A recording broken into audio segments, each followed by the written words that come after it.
ವಿಜಯನಗರ ಜಿಲ್ಲೆಯ ಹೊಸಪೇಟೆ ತಾಲೂಕಿನಲ್ಲಿರುವ ಐತಿಹಾಸಿಕ ಹಂಪಿಗೆ ಕೇಂದ್ರ ಹಣಕಾಸು ಸಚಿವೆ ನಿರ್ಮಲಾ ಸೀತಾರಾಮನ್ ಭೇಟಿ ನೀಡಿ ವಿಜಯ ವಿಠಲ ದೇಗುಲದ ಆವರಣದಲ್ಲಿರುವ ಐತಿಹಾಸಿಕ ತಾಣಗಳನ್ನು ವೀಕ್ಷಿಸಿದರು.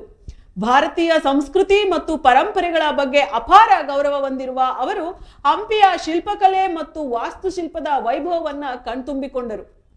ಈ ಭೇಟಿಯು ಅವರ ಸಾಂಸ್ಕೃತಿಕ ಪ್ರಜ್ಞೆಯನ್ನ ಎತ್ತಿ ತೋರಿಸುತ್ತದೆ. ವಿಜಯ ವಿಠಲ ದೇಗುಲದಲ್ಲಿರುವ ಕಲ್ಲಿನ ತೇರು ಮತ್ತು ಸಪ್ತಸ್ವರ ಮಂಟಪಗಳನ್ನ ಸಚಿವರು ವೀಕ್ಷಿಸಿದರು.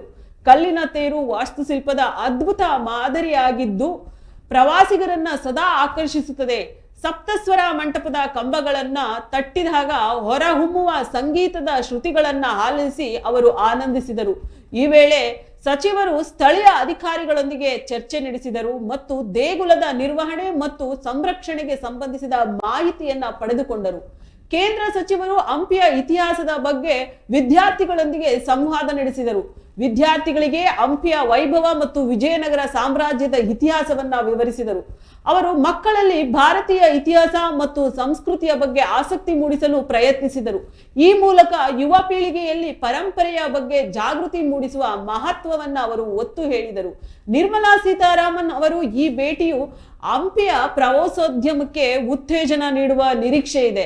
ಹಂಪಿಯ ಐತಿಹಾಸಿಕ ಮಹತ್ವವನ್ನು ಜಗತ್ತಿಗೆ ಪರಿಚಯಿಸುವಲ್ಲಿ ಇದು ಸಹಕಾರಿಯಾಗಲಿದೆ. ಕೇಂದ್ರ ಸಚಿವರು ಈ ಭೇಟಿಯು ಭಾರತದ ಸರ್ಕಾರದ ಸಾಂಸ್ಕೃತಿಕ ಪರಂಪರೆ ಮತ್ತು ಪ್ರವಾಸೋದ್ಯಮ ಅಭಿವೃದ್ಧಿಗೆ ನೀಡುತ್ತಿರುವ ಮಹತ್ವವನ್ನ ಸೂಚಿಸುತ್ತದೆ.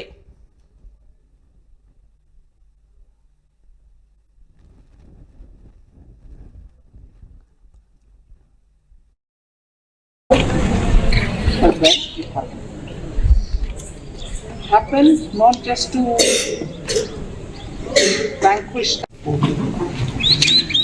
the way in which the people could do business with not just themselves but also people who came from different parts of the world and so on. Yeah, you're seeing it all here. So that tells you that India has had rulers who've been all encompassing, not just looking at I have to fight to get more land, I have to fight to have a greater expanse of territory. Not just that, not just that. Expanse for the sake of it.